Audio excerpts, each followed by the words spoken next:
আসসালামু আলাইকুম প্রিয় ফুটবল ফ্যান্স। বেশ কয়েকটা ছোট, ছোট ক্লিপের মাধ্যমে আর্জেন্টিনার বেশ কয়েকটা ভুল এখানে আইডেন্টিফাই করার চেষ্টা করব, যেটা প্যারাগুয়ের বিপক্ষে ম্যাচে দেখা গিয়েছে। আর্জেন্টিনা প্রথম যে গোলটা কনসিড করেছে, সেই গোলটাতে হয়তোবা দুর্দান্ত একটা বাইসাইকেল কিক ছিল প্রতিপক্ষ নাম্বার 9 স্নারাবিয়ার।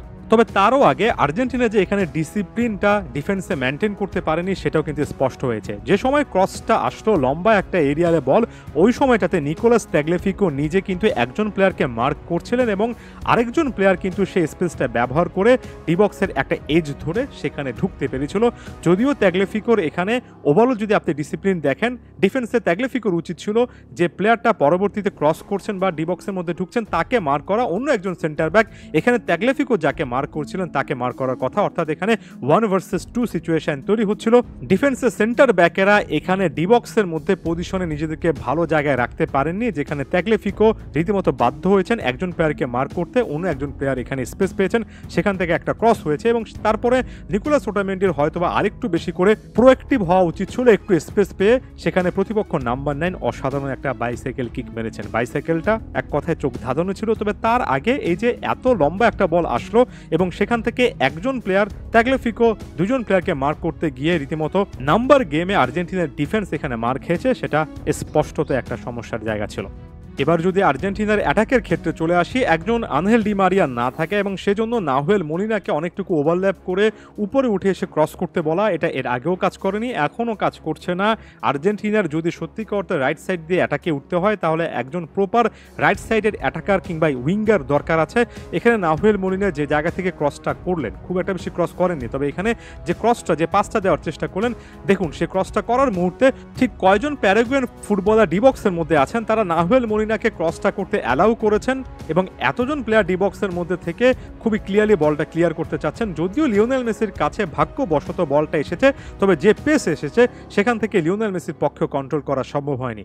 এখানে যে জায়গা থেকে নাহুয়েল মলিনা ক্রসগুলো করছেন, প্রতিপক্ষের ডিবক্সে 3-4 জন প্লেয়ার যেহেতু অলরেডি আছেন, এটা খুব একটা বেশি কাজে লাগবে না এবং শেষ পর্যন্ত লিওনেল মেসির কাছে পৌঁছালেও এই ক্রসগুলোর স্পিডের কারণে লিওনেল মেসির বলটা কন্ট্রোলে নিয়ে একটা শট নেওয়ার পজিশনে যেতে যেতে যথেষ্ট সময় কিন্তু ব্যয় হবে।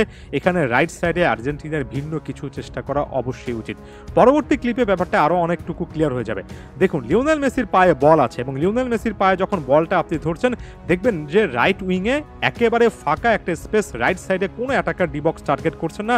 নাহুয়েল মলিনাও অনেকটুকু নিচে নেমে আসেন এবং এই সময়টাতে উইং সুইচ করার কোনো ব্যাপার নেই। এতটা সেন্ট্রাল জায়গায় ন্যারো স্পেসের মধ্যে লিওনেল মেসি থেকে শুরু করে আর্জেন্টাইন প্লেয়াররা, প্যারাগুয়েন ডিফেন্ডাররা আসলে ডিফেন্স করছেন। এখানে হালকা কিন্তু কোনো স্পেস খুঁজে পাওয়া যাচ্ছে না, একেবারে টাইট স্পেস। লিওনেল মেসি তারপরে ক্রিয়েটিভ একটা বল বাড়িয়েছেন, যেটা শেষ পর্যন্ত আলভারেজ কিছু করতে পারেনি। তবে এই যে লেফট সাইডে বা বিশেষ করে রাইট সাইডে কোনো প্লেয়ার ডিবক্স একেবারে টার্গেট করছেন না, এটা সত্যিকার অর্থে নেগেটিভ একটা জিনিসে আমার কাছে মনে হয়। আনহেল ডি মারিয়া না থাকার কারণে মানে রাইট উইং দিয়ে আর্জেন্টিনা একেবারে অ্যাটাকে যাবে না, রাইট সাইডের ডিবক্স কেউ টার্গেট করবে না, এই ব্যাপারটা আমি মানতে পারছি না। কারণ আমার কাছে মনে হয় এখানে রাইট সাইডে কোনো একজন প্লেয়ার যদি ডিবক্সে ঢুকতেন, তাকে আটকানোর জন্য ডিফেন্ডাররা তাকে কিন্তু আসলে ফলো করতেন।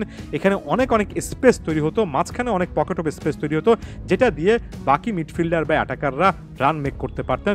স্কালোনির এই জিনিসটা আসলে গুরুত্ব সহকারে ভেবে দেখা উচিত। এবার আর্জেন্টিনার দ্বিতীয় গোল কনসিড করা জায়গাটাতে চলে আসছে এবং এটা ওভারঅল একটা ডিফেন্সিভ ব্লকের ব্যর্থতা। এখানে বলটা এরিয়ালে আসবে, এমন সিচুয়েশন তৈরি হবে আর্জেন্টিনার ডিফেন্সের জানা কথা, তবে কোনো আর্জেন্টিনার ডিফেন্ডার কিন্তু শটটা যদি ফার পোস্টে আসে তাহলে কিভাবে সেটাকে টার্গেট করতে হবে সেটা তিনি বা বলা উচিত তারা জানতেন না। এখানে প্লেয়ারটা যিনি হেড করেছেন তার আশেপাশে দেখবেন যে হেড করার মুহূর্তে আরও দুজন প্লেয়ার ছিলেন, অর্থাৎ তিনি যদি এটা মিসও করতেন, বাকি দুজন প্লেয়ারও কিন্তু এখান থেকে আসলে শট নেওয়ার মতো বা গোল করার মতো একটা জায়গায় চলে আসতে পারতেন। এখানে ক্লিয়ারলি আমার কাছে যেটা খারাপ লেগেছে, অফসাইড ট্র্যাপ কাজ করেনি, অর্থাৎ ডিফেন্ডারও অফসাইড ট্র্যাপ নিয়ে হয়তো বা কাজ করছিলেন, সেটা একেবারে ওয়ার্ক করেনি এবং আপনি ফার পোস্টে একটা শট যখন এসেছে, ডিফেন্স লাইনটা এরিয়ালে এতটাই ভেঙে পড়েছে যে অন্তত 3-3 জন ফুটবলার সেখানে স্কোরিং একটা অপরচুনিটিতে চলে এসেছিলেন। হয়তোবা আর্জেন্টাইন প্লেয়াররা ভাবছিলেন যে একাধিক প্লেয়ার সেখানে অফসাইডে থাকতে পারেন, তবে একেবারে নিজেরা সে ব্যাপারটা পূর্ণাঙ্গভাবে বোঝার চেষ্টা করেননি বা ওই মুহূর্তে পিক করতে পারেননি, যে কারণে ফার পোস্টে এতজন মিলে কিন্তু অ্যাটাক করতে পারছেন। ডিফেন্স একেবারে ভেঙে পড়ছে যখন এভাবে এরিয়ালে বল আসছে, এটা নিয়ে ক্লিয়ারলি কাজ করা উচিত। ছোট ছোট কয়েকটা বিষয় নিয়ে আলোচনা করলাম। এ সকল ব্যাপারে আপনাদের কি মনে হচ্ছে, আপনাদের চোখে কি ধরা পড়েছে সেটাও জানাবেন। ধন্যবাদ সবাইকে।